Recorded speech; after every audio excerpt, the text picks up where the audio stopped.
Ok, maintenant que la voiture est levée et bien sécurisée, on va pouvoir commencer à attaquer. Donc je vais enlever le cache moteur et puis on va commencer à regarder pour enlever toutes les durites qui sont sur le côté du carter de distribution qui vont nous empêcher d'accéder à la distribution.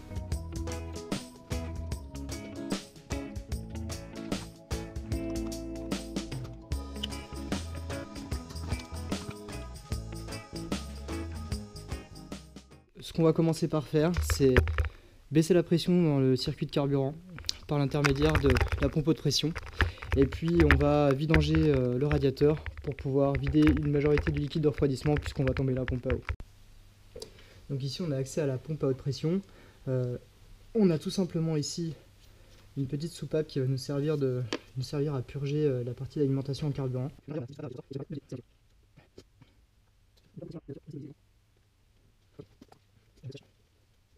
Maintenant je vais démonter la roue, le pare-boue et la bavette inférieure. On va pouvoir vidanger le radiateur et avoir un meilleur accès.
Voilà, donc la petite surprise déjà en enlevant le passage de roue, c'est que effectivement déjà là il manque une vis de fixation de la poulie de courroie d'accessoires. Donc j'ai un concessionnaire garage Audi qui est à côté de mon travail, donc je pense que pendant une journée, tant pis, je roulerai sans pare-boue.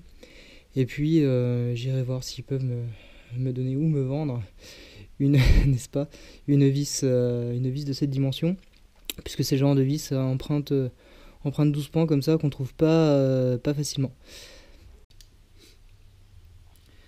Ok, donc maintenant l'objectif ça va être de retirer le maximum de durite tout autour de la distribution pour pouvoir accéder en dessous, en sachant qu'on va, alors, je sais pas si on voit encore d'ici, mais on va devoir retirer le support moteur qui est ici. Donc on va commencer par ici, c'est une durite d'évaporation je crois, et ici c'est une durite a priori d'essence. Donc on va retirer ces deux durites, puis ensuite on continuera en dessous.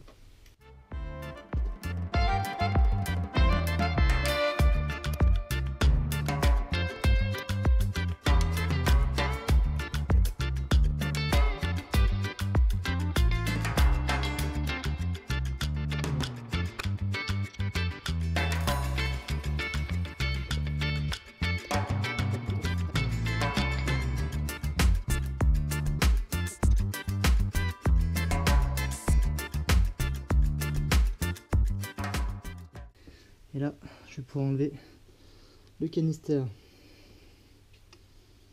Donc j'ai trois vis. J'ai trois vis, une ici, une dessous et une encore ici dans l'axe. Je sais pas si on voit bien. On va essayer de démonter tout ça.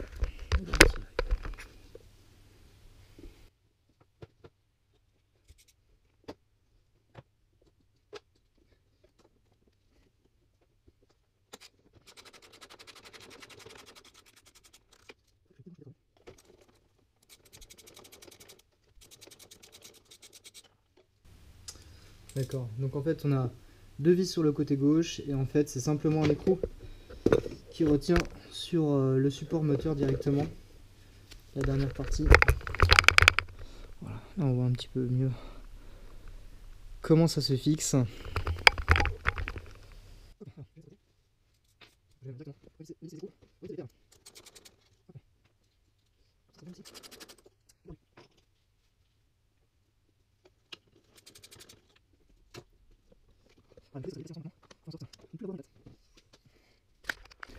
Alors là-bas par contre le connecteur je ne sais pas du tout comment le retirer. Je pense que la partie blanche et noire, je peux les désolidariser.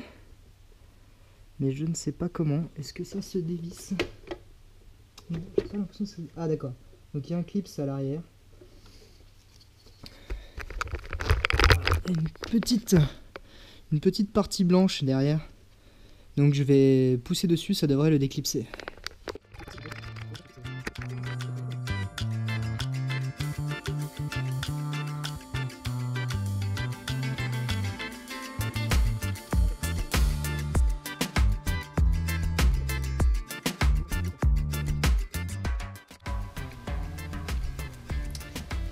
Alors j'essaie de la même façon d'enlever cette durite.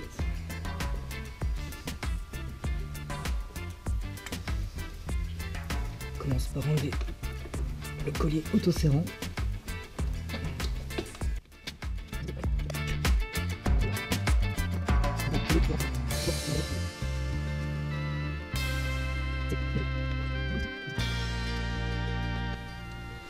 Je n'arrive pas du tout à la défaire.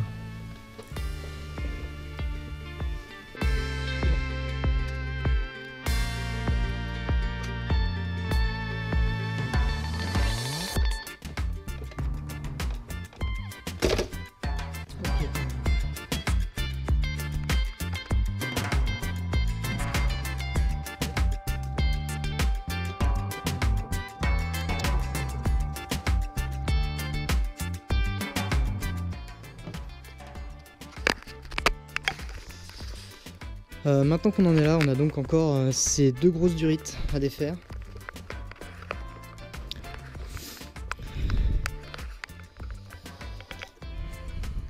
Donc, je vais essayer de prendre ici.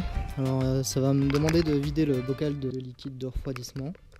D'accord, c'est pas dramatique. Je vais prendre une seringue et puis je vais vider.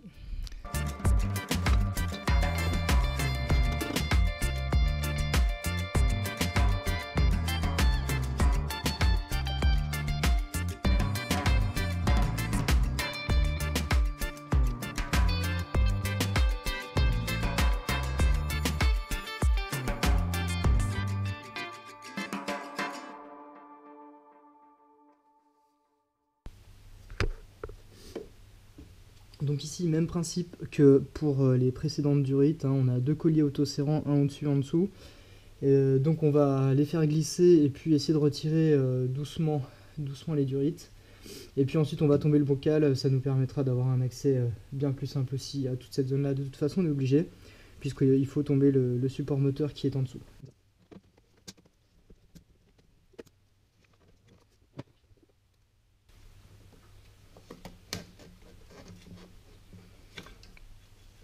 Ok, ces petits outils là sont vraiment très pratiques, ça coûte rien du tout. Et honnêtement, pour les durites, c'est incroyable, ça aide énormément.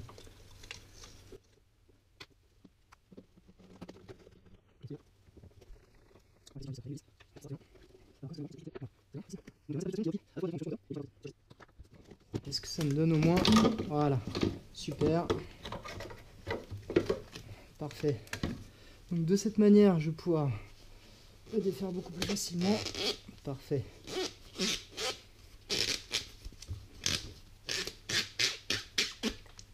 Ok. Très bien, je mets ça de côté. Je vais pouvoir dégager cette durite là.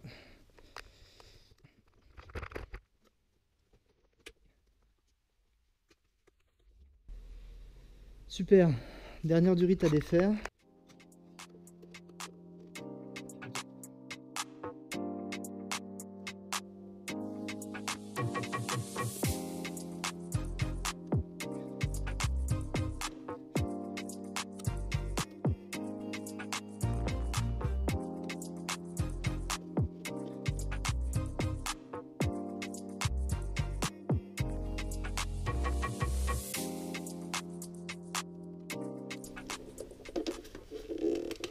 Ok, voilà, ça commence à venir. Par contre, je ne sais pas comment je vais réussir à la remettre. C'est tellement dur, hein.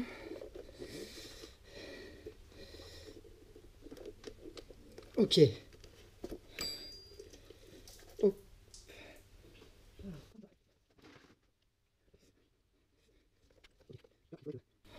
vais reboucher.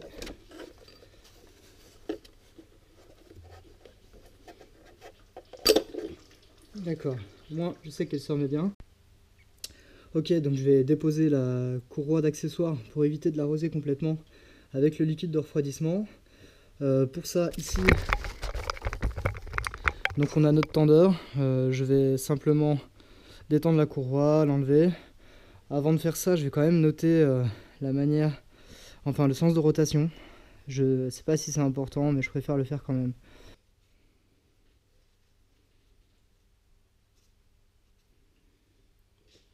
Donc ici on a un ergot, c'est fait pour. On vient appuyer. Et là, on devrait pouvoir sortir la courroie sans problème.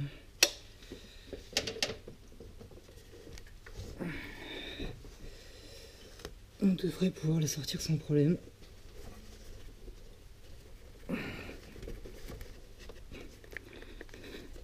Ok. Voilà, je relâche.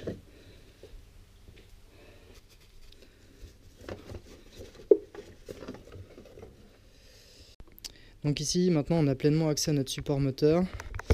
Je vais bien évidemment enlever cette durite et puis faire gicler tout le liquide de refroidissement qui veut en dessous. J'ai mis un seau, donc je vais pouvoir récupérer ça. Et puis ensuite, on va mettre un cric sous le moteur. Ça nous permettra de mettre en tension pour pouvoir déposer ça. On a aussi la poulie de courroie d'accessoires qui se visse sur le vilebrequin à retirer.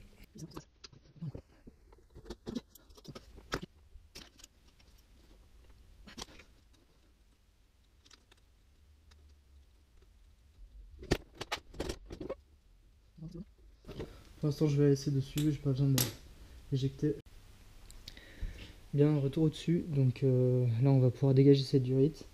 Et puis on pourra enlever le carter de la courroie de distribution pour voir son état.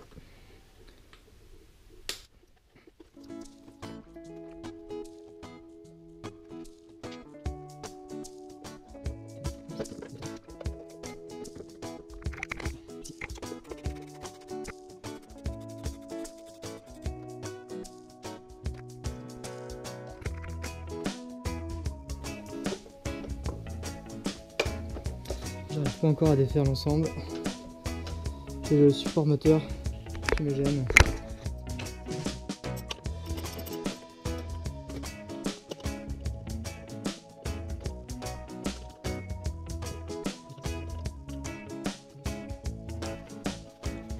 On se retrouve sous la voiture.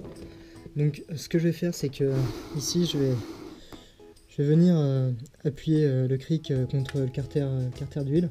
Ça va me permettre de surélever le moteur par dessous. Donc je vais simplement le mettre en tension et je vais désaccoupler ce que j'appelle l'os à chien. Ça me permettra de lever un petit peu plus haut le moteur et puis d'enlever ce cil en bloc.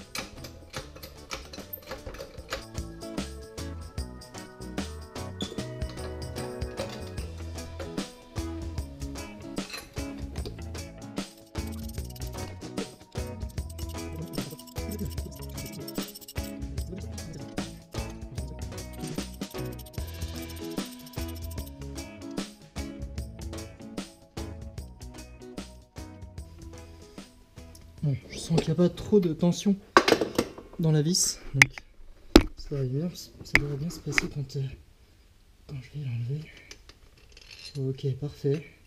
Donc voilà, là, donc effectivement, cette pièce-là est prise dans ce que j'appelle l'os à chien et vient se reprendre directement sous le carter moteur. Voilà, donc parfait. Là, c'est désengagé. Je vais donner un petit peu de jeu au-dessus sur le cil en bloc. Ok, là c'est très très dur. Ok.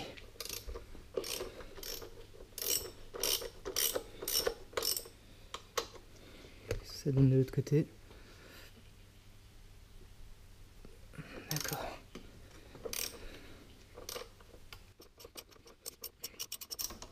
Donc là on est vraiment en train de désolidariser le moteur du reste de la voiture. Donc en deux points, déjà avec le cil en bloc inférieur qu'on vient de voir, et puis là sur cette partie là. Par contre, je sens de la tension dans cette vis. Et j'en ai même beaucoup. Donc, je vais vérifier en dessous que je suis bien maintenu. Pour éviter que tout bascule d'un coup et que le moteur ne tienne plus que sur une partie de l'autre côté de la baie. Ok, j'ai remis un ou deux coups de cric pour surélever à nouveau le moteur. Voilà, je sens que c'est beaucoup moins tendu au niveau de cette vis. Je vais encore mettre un petit coup.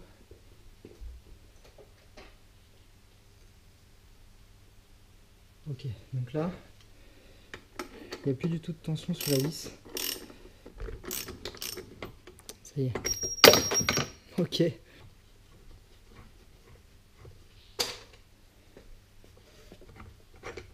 Ok, super.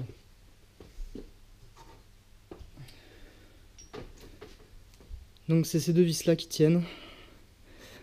C'est des vis identiques. Donc là il n'y a pas de question. Donc maintenant on voit bien que cette partie là est désolidarisée. Je vais pouvoir enlever ce qui vient se prendre sur le châssis. Et ensuite on enlèvera la partie inférieure. Ça nous permettra d'enlever le carter. Donc ici, pour dévisser, on a les deux mêmes vis de chaque côté. Il faut une douille de 16 et rebelote.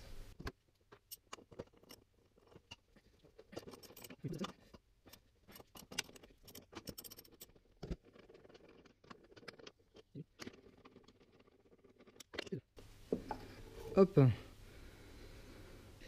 Et ensuite, voilà pourquoi on doit surélever le moteur et pas qu'un peu. Parce qu'en fait, on a deux vis de fixation qui sont vraiment inaccessibles. Alors là, on a une ouverture, donc peut-être que je peux y passer quelque chose. Je vais essayer. Là que la GoPro va me servir énormément. On va y jeter un œil sur ce qui se passe dans ce trou.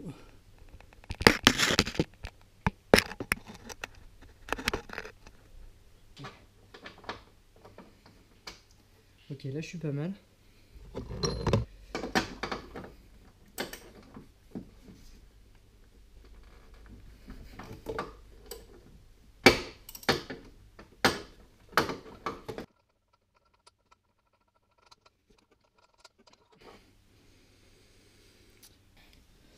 Voilà, bon j'ai pas filmé parce que c'était un peu compliqué, mais cette vis là qui est un petit peu plus courte, bon ça vient plutôt bien.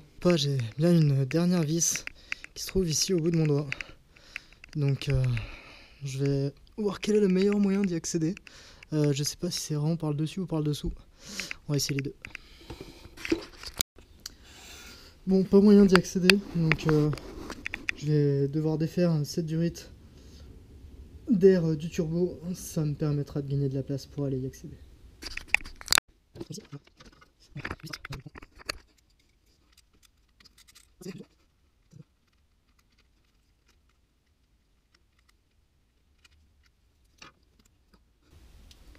Donc je suppose qu'il faut déclipser ces petits bouts de ferraille là, donc j'en ai un de chaque côté de la durite.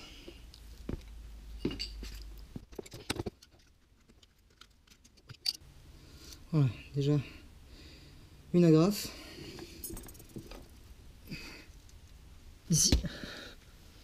Ici, ah ben voilà, on a une partie métallique qui rentre dedans. Voilà, j'ai défait la deuxième agrafe qui est là. Voilà. Bon, j'ai réussi à débloquer cette dernière vis. L'astuce que j'ai prise, donc c'est bien de prendre une douille. Alors, c'est une douille de 16, moi j'ai pas de douille longue en fait dans mon garage. Donc une douille de 16 qui me sert normalement pour les bougies. Et donc ça me permet d'avoir un petit peu plus de longueur et de dépasser très légèrement en fait de cette pièce là. Et donc je mets ma clé de 19, ma clé à fourche, un standard, et taper dessus donc sur le cul avec un coup de marteau, et j'ai réussi à la débloquer. Donc là c'est bon, je vais la dévisser à la main en passant par dessous, ce sera beaucoup plus simple. Et là a priori cette pièce là ça y est, elle bouge un petit peu, donc c'est la dernière étape et je devrais pouvoir accéder très très bientôt à la courroie de distribution. La vis est retirée, donc par contre là effectivement j'arrive pas à retirer cette pièce là. Toujours je vais devoir continuer de surélever le moteur, sachant que la vis je n'ai même pas pu la retirer à la main. Je l'ai laissée pour l'instant dans cette pièce là et tout viendra ensemble.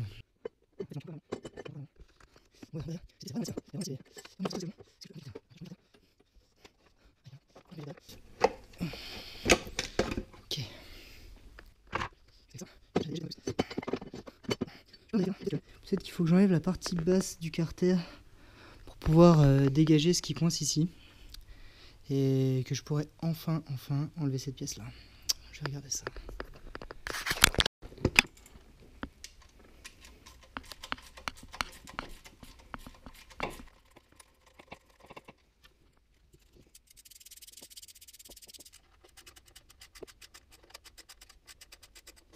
Bon, j'étais pas sûr de devoir l'enlever, mais je vais devoir aussi enlever le tendeur de la courroie d'accessoires.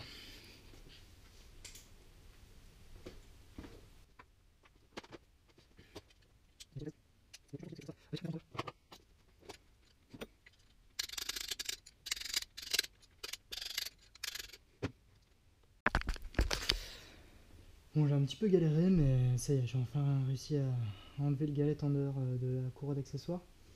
Donc là, j'ai pas mal de place pour arriver au carter de distribution. Donc j'ai l'impression que j'ai plus qu'une seule vis en fait qui le tient. La vis elle est juste en dessous ici.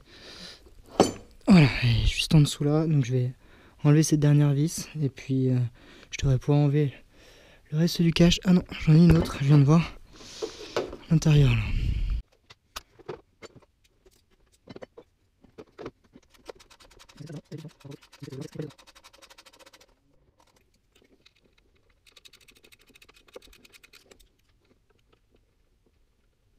J'ai réussi à le ressortir ensemble, donc en fait, voilà.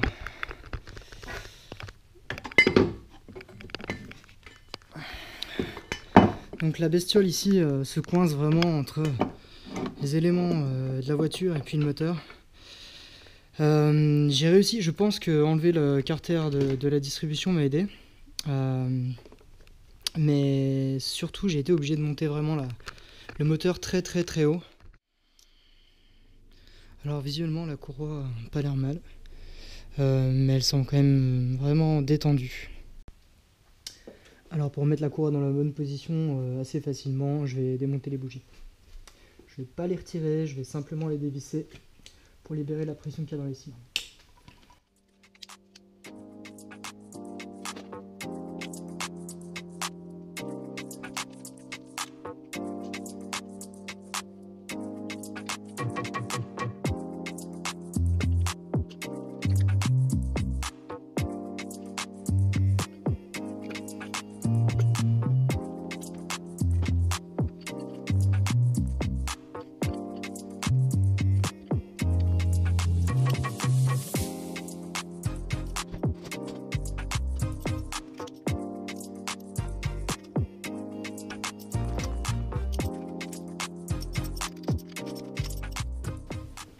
Bon, je vous conseille de faire ça avant d'enlever le cylindre bloc, enfin de commencer tout le travail, parce que comme le moteur ne tient plus que sur quelques emplacements, il faut faire attention à pas trop le faire bouger, à pas trop le tirer, pour pas risquer de faire simplement ripper ce qu'il tient.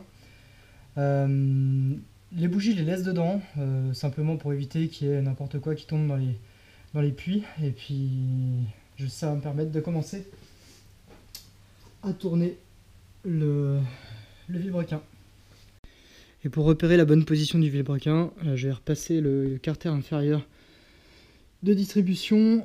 On voit qu'ici on a une marque, ça nous permettra d'aligner parfaitement le pignon et puis de faire tourner le repérage sur toute la courroie.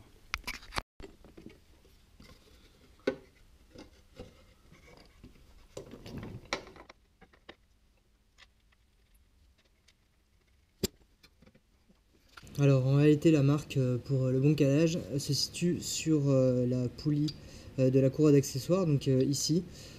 Il va donc falloir que je remette cette poulie là et on va voir effectivement que la marque qu'on voyait à travers la poulie de la courroie d'accessoires va nous aider, puisque je vais remettre en face de cette pige. Et puis c'est ça qui doit s'aligner avec le repère qui est au-dessus, alors qu'on voit pas ici avec l'ombre, mais qu'on doit aligner, voilà, avec la marque sur le carter partie basse de la distribution.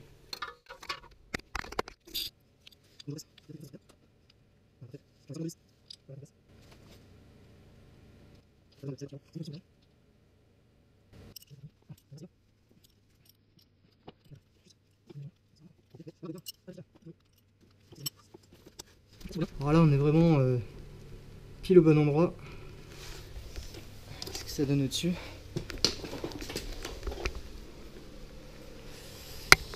Alors,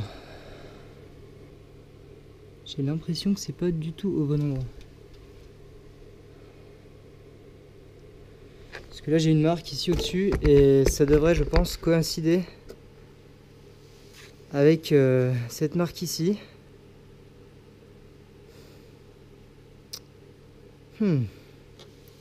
Donc finalement, en mettant ici, en me calant au-dessus au niveau de l'arbre à cam, je trouve quand même une correspondance en bas, mais directement sur le carter moteur. Voilà, donc en fait j'ai bien une légère marque ici qui vient enfin en face de cette marque jaune, et à l'autre extrémité, donc j'ai 3 marques en tout sur 3 dents, et j'ai bien une dent aussi qui correspond à une marque ici. Donc en fait je pense que ce moteur a déjà été retravaillé. Il y a dû avoir, bon, je pense qu'il a été ouvert. Le pignon en réalité ne doit plus être exactement à l'endroit où il était d'origine, et en réalité la vis manquante n'est pas manquante, puisque je sais pas si on le voit bien, mais en réalité elle est restée dans son taraudage, elle est restée dans le pignon. J'ai un morceau qui est dedans, donc elle a simplement cassé en réalité. Donc c'est la preuve qu'en fait ce moteur a dû être révisé entre guillemets.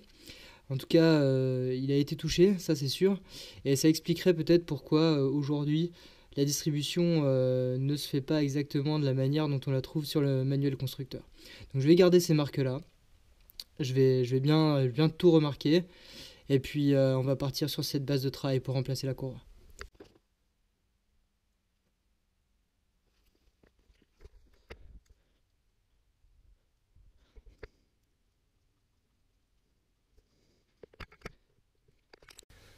Allez, maintenant que je me suis assuré que tout était bien marqué et en place, je vais pouvoir défaire le galet tender et puis enlever la courroie.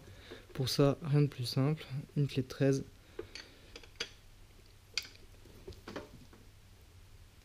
Et on évisse.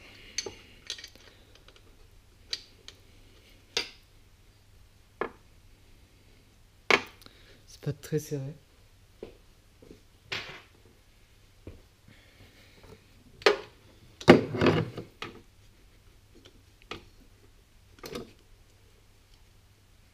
Hop là. Bon, il n'y a vraiment pas beaucoup de tension dans ce galet. Je pense que la courroie était vraiment bien détendue par rapport aux préconisations. Bon, pour sortir la courroie plus facilement, je vais enlever les 2 galets fixes.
Alors voilà l'ensemble, donc on a notre galet tender. On voit que bon, mais il a travaillé, mais il avait pas de jeu. J'ai pas l'impression qu'il ait pris de jeu. Donc a priori ils faisaient encore le boulot. Et puis les deux galets aussi, hein. J'ai pas l'impression qu'il y ait de jeu dans les roulements. J'avais quand même un bruit de couinement au démarrage, surtout le temps que la voiture chauffe. Je pense que c'est la courroie directement qui couinait, pas forcément un galet. Parce que là ils ont l'air quand même encore en bon état. Les roulements ne forcent pas, il n'y a pas de point dur. Et puis pas de jeu radial.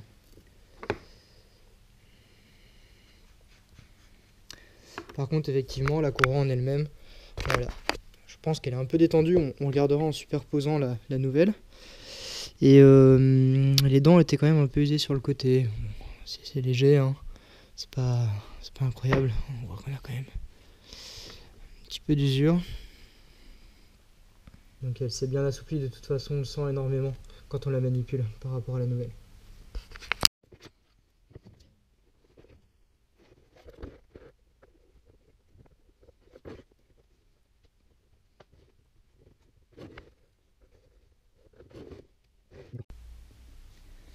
Voilà, donc j'ai marqué la courroie de distribution d'origine au niveau des emplacements prévus sur les deux pignons, donc le pignon de vilebrequin et le pignon côté arbre à cames. Ça me permet simplement d'avoir visuellement une sécurité en plus si j'ai un décalage d'une dent en plus ou en moins entre la courroie et les pignons. Et j'ai reporté ces marques directement sur la courroie de remplacement. Donc je vais laisser ça de côté et puis je vais sortir la pompe à eau maintenant. Donc la pompe à eau ici a 3 vis de fixation, il y en a 2 en partie supérieure et une en partie inférieure.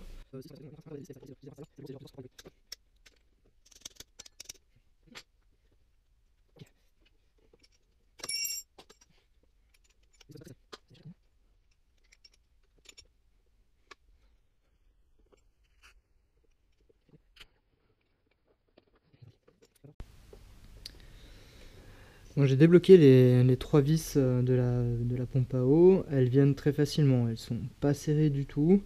Je pense que le couple mis est vraiment faible, donc je vais simplement mettre un seau sous la pompe à eau parce que effectivement quand on la retire on a tendance à tout faire partir.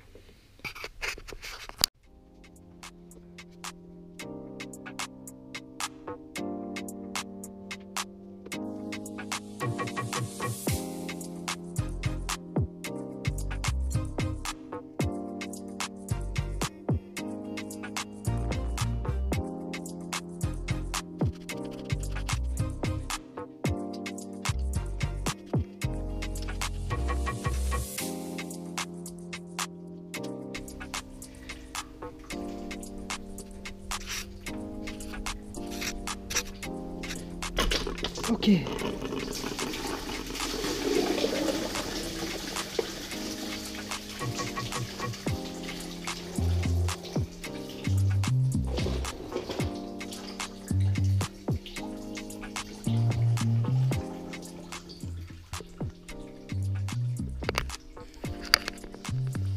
Bon voilà, pendant que tout ça se vide à moitié sur le sol et à moitié dans le seau.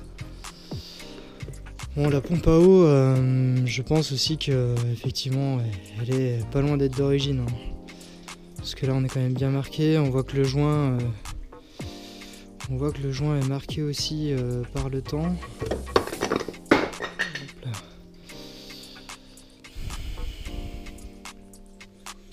Bon, a priori, elle a quand même pas de jeu. Elle est en bon état, mais bon, c'est de toute façon, c'est classique. On démonte la courroie de distribution. On va remplacer la pompe à eau.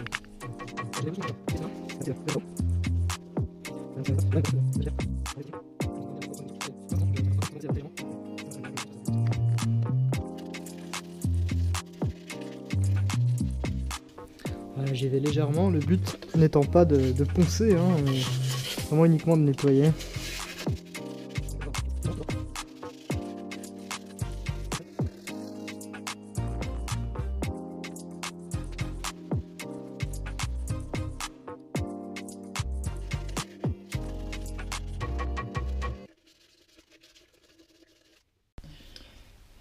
Bon, avant de remonter la pompe, je vais mettre en place le joint torique qui est fourni avec, évidemment à ne pas oublier.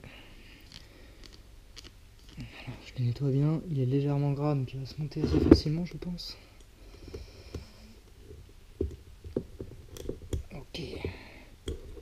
faire rouler dans la collerette. D'accord. Bon. Il va bien se positionner. Voilà, pas de tension. Parfait. Je vérifie que je n'ai pas torsadé en montant. Non, tout va bien. Je vais pouvoir mettre ça en place.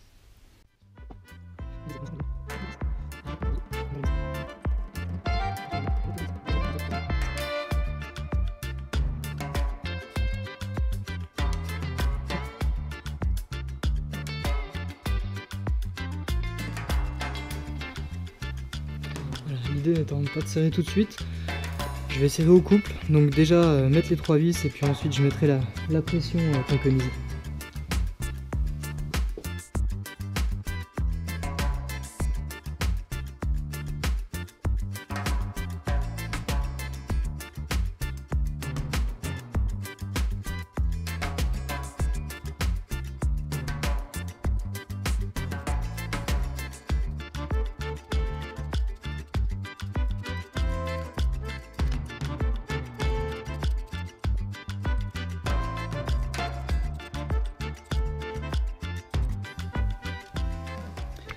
Voilà, donc on approche bien sur les 3 vis de manière assez régulière pour pas qu'elles viennent de travers. Donc là, elle vient se plaquer bien dans l'axe de son fonctionnement. Donc les 3 vis sont juste posées, mais elles ne sont pas encore serrées. Là, je vais les serrer au couple, donc je vais prendre une petite clé dynamométrique pour avoir le bon couple de serrage. Voilà, donc effectivement le couple de serrage est assez faible, puisque c'est 15 Nm sur chaque vis.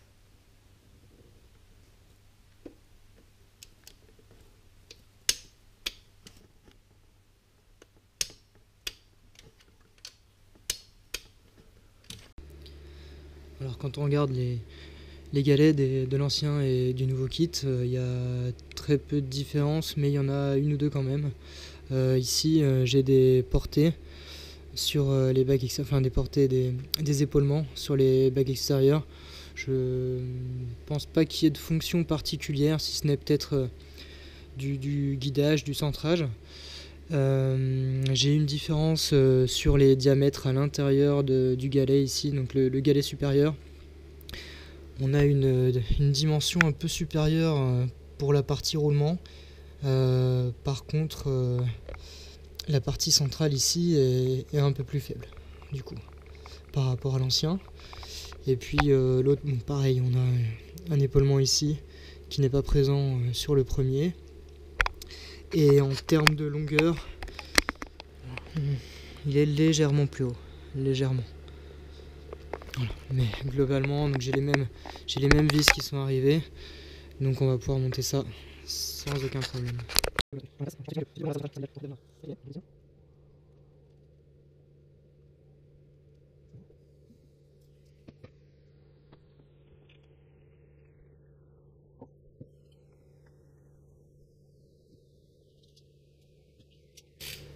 Et donc serrage au couple, là on est sur 35 Nm.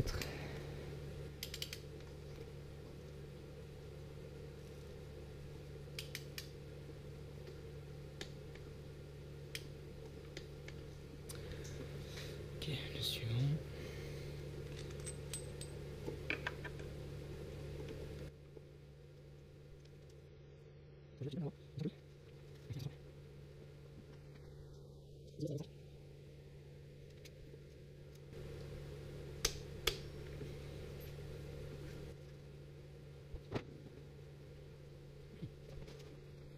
Ensuite je remonte le galet tendeur, donc on a un ergot ici qui vient se mettre ici, dans la cavité qui est prévue.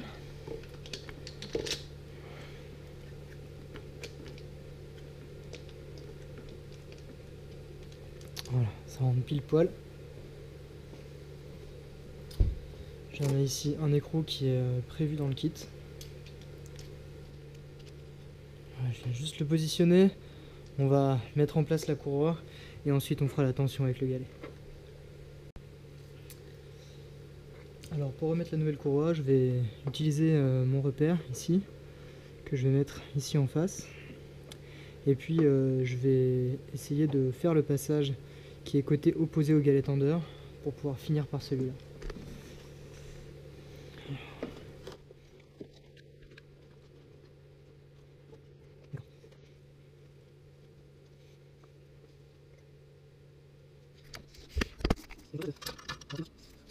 Donc là j'ai ma marque dedans à l'intérieur, d'accord, et là, hop, je viens directement installer ma courroie sur la sortie du vilebrequin, et normalement j'ai tout de suite une visualisation de la bonne position de ma courroie. Donc je vais finir de la poser et je vais vérifier tout ça. Moi je n'arrive pas à positionner la courroie, donc je vais enlever un galet fixe, positionner la courroie. Donc là clairement les marques que j'ai sur la courroie vont m'aider, et ensuite je reviendrai positionner le galet.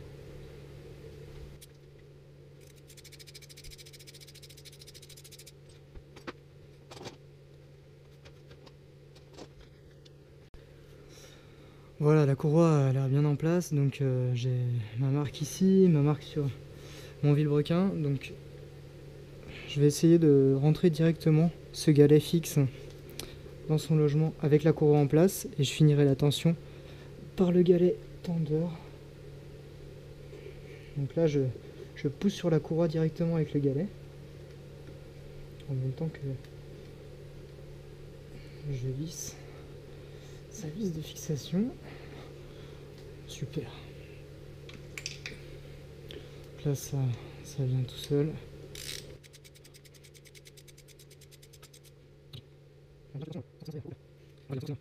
Donc par contre il faut que je resserre au couple du coup ce galet. Ok. Voilà, donc on peut dire déjà que la courroie est en place. Donc je suis toujours bien aligné au niveau de mes marques jaunes ainsi que ma marque blanche. Là-bas pareil. Je vais vérifier que c'est la même chose en dessous. Voilà, ici aussi, j'ai la marque blanche bien en face de la marque sur mon pignon. Donc pour serrer le galet tendeur, il faut arriver à amener ce petit ergot vert ici, en face d'une marque qui est un peu plus en dessous sur le galet.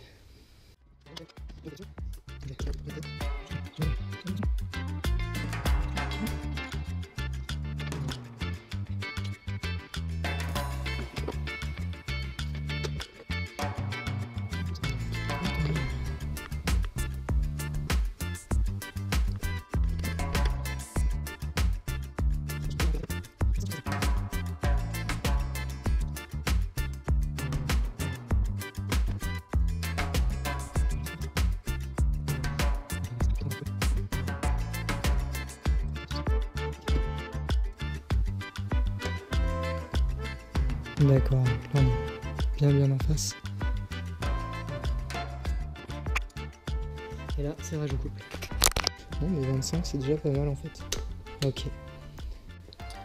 Bon, si on récapitule, j'ai serré donc tout d'abord ma pompe à eau, ensuite mes deux galets fixes, mon galet tendeur. Donc pour moi l'intégralité de ce qui doit être serré est serré. Je vais faire quelques tours de vilebrequin pour vérifier si ça ne bouge pas.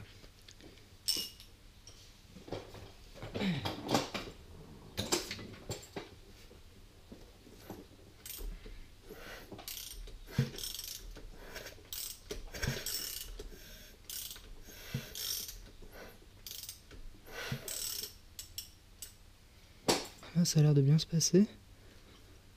Je vais refaire quelques tours pour vérifier que j'ai pas de décalage. Mais il semblerait que ce soit bon.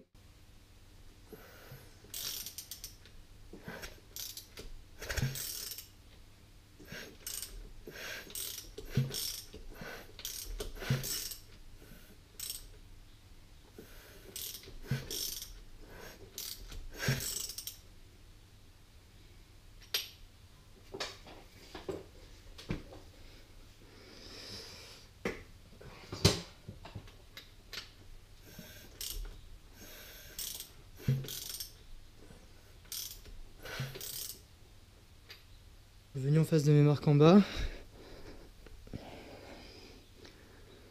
Là, j'ai pas l'impression qu'il y ait de décalage, donc Allez, on remonte.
Bon, j'ai essayé de remettre en place le support de Silon Bloc en ayant mis le carter de distribution avant, mais impossible. Donc je vais utiliser la même méthode qu'au démontage.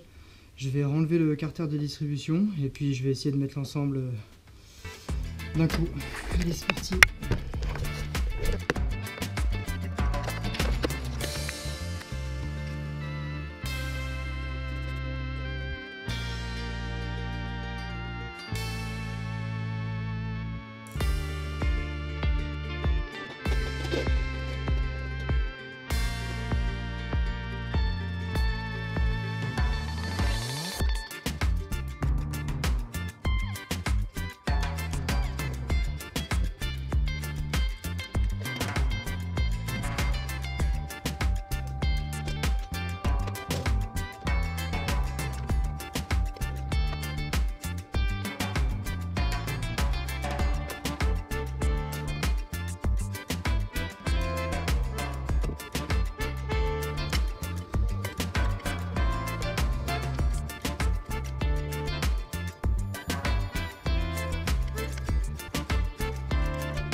Donc, je viens de vérifier, le couple de serrage pour cette pièce-là, c'est 45 Nm sur les 3 vis.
Bon, j'ai oublié de remonter la partie haute avant de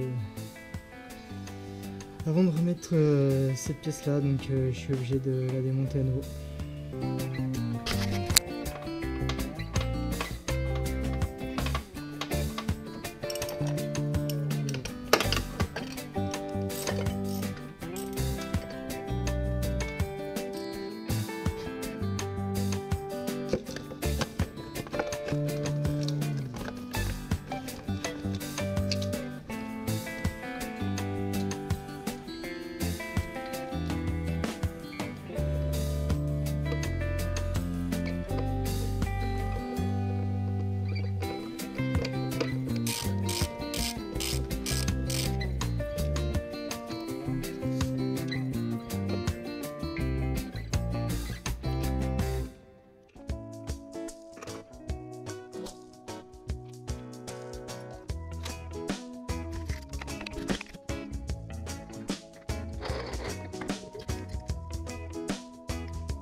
Ok, donc là j'ai repositionné le cylindre bloc. Je vais serrer au couple, donc c'est 60 Nm ici, plus 90 degrés, et ici c'est 45 Nm plus 90 degrés.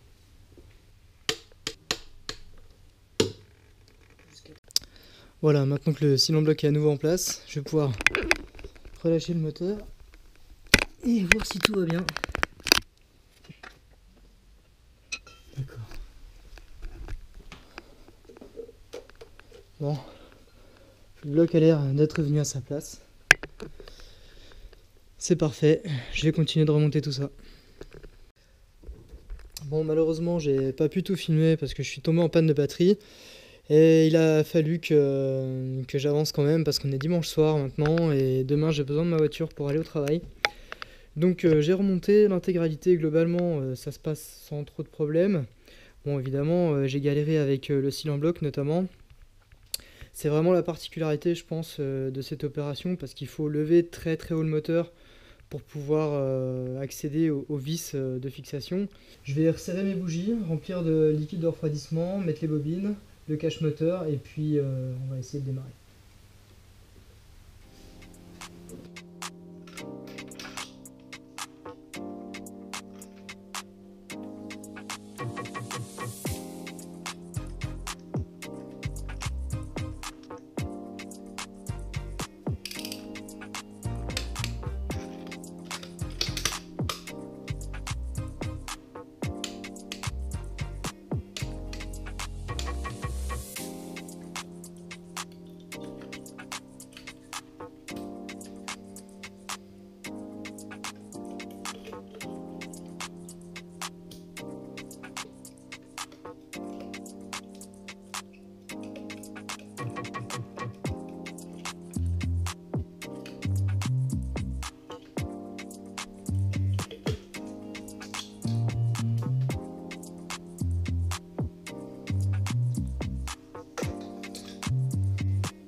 Voilà, j'ai remis la quasi-totalité du G12 que j'avais récupéré.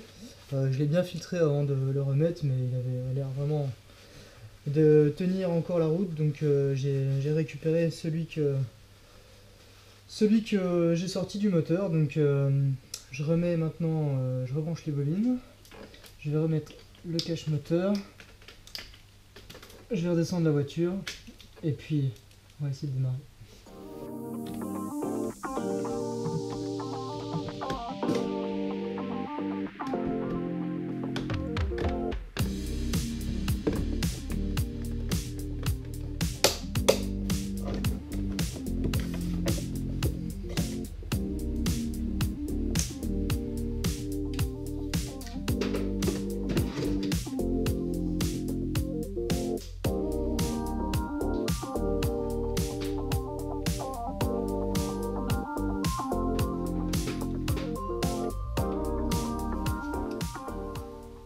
Voilà, c'est la carte SD qui était pleine cette fois-ci. Bon, j'ai simplement descendu la voiture. Je vais raccorder la batterie.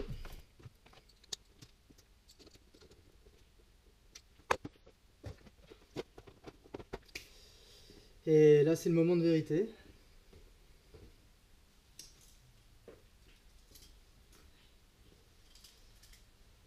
Dernière vérification.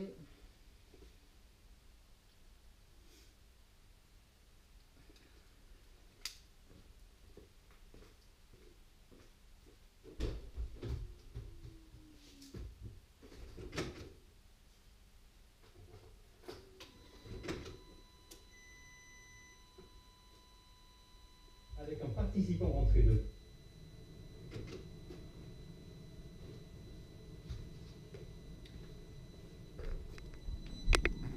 Bon, alors déjà,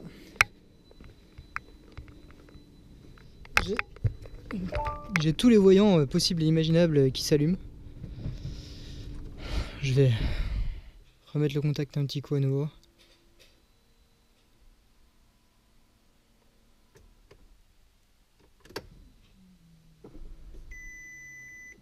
Alors il me parle de l'ESP, mais il me parle en allemand malheureusement. Je ne parle pas du tout allemand, donc je ne sais pas ce que ça veut dire. Est-ce que j'aurais oublié de brancher un capteur ou pas?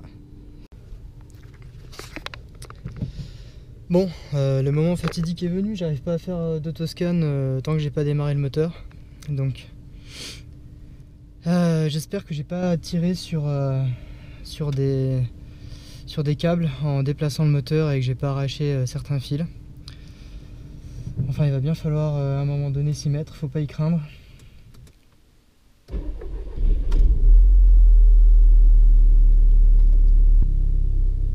priori ça va. En tout cas, le moteur tourne. On ralentit à 1000 tours minute, on a un starter automatique. J'ai toujours ce voyant de SP là qui s'allume. Je ferai un scan tout à l'heure.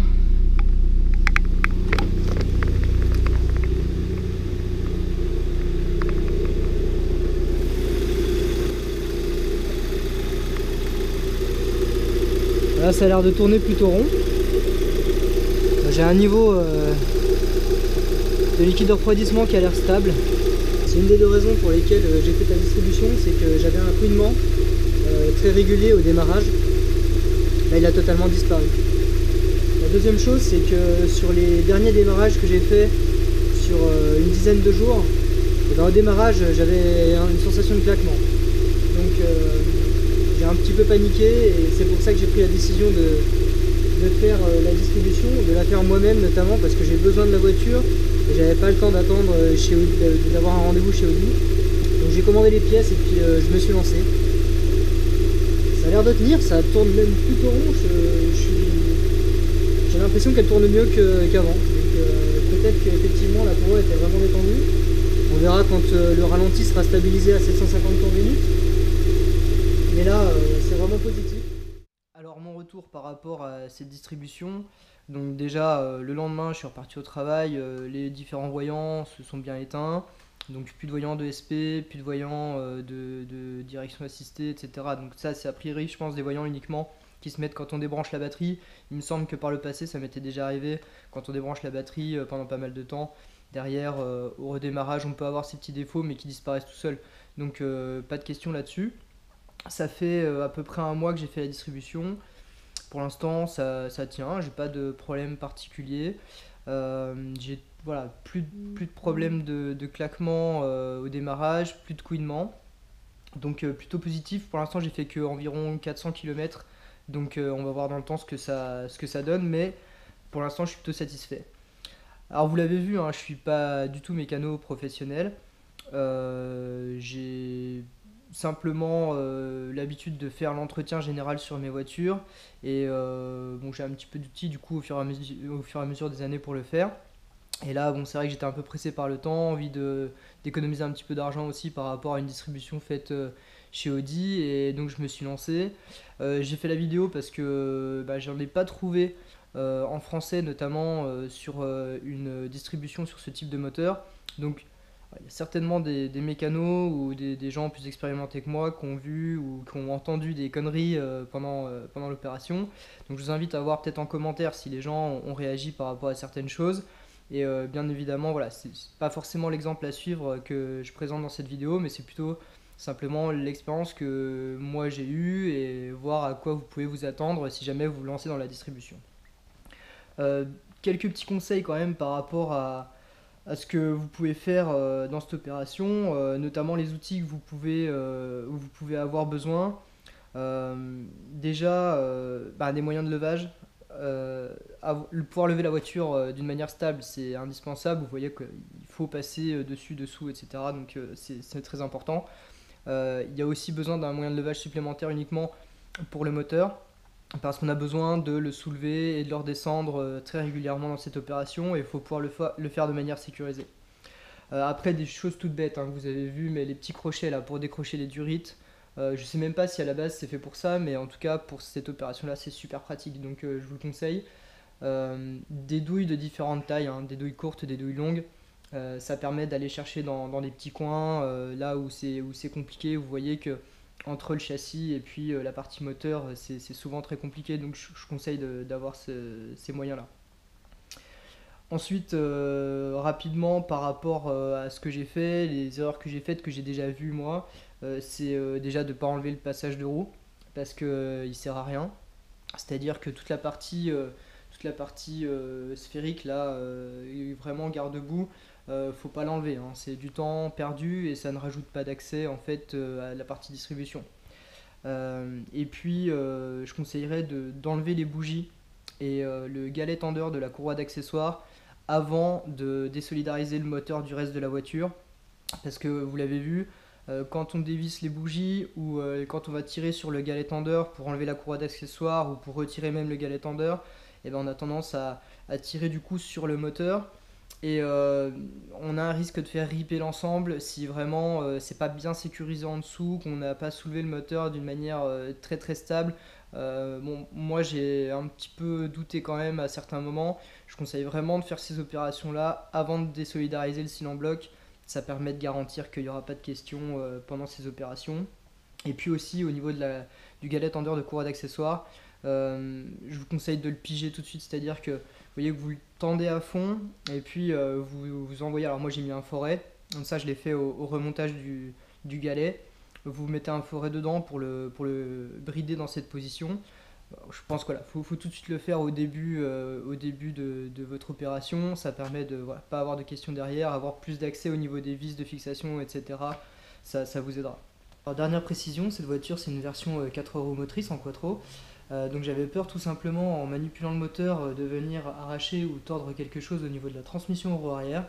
Mais non, c'est pas le cas, la voiture se comporte bien. Donc a priori on a la même procédure que ce soit une version quattro ou non quattro.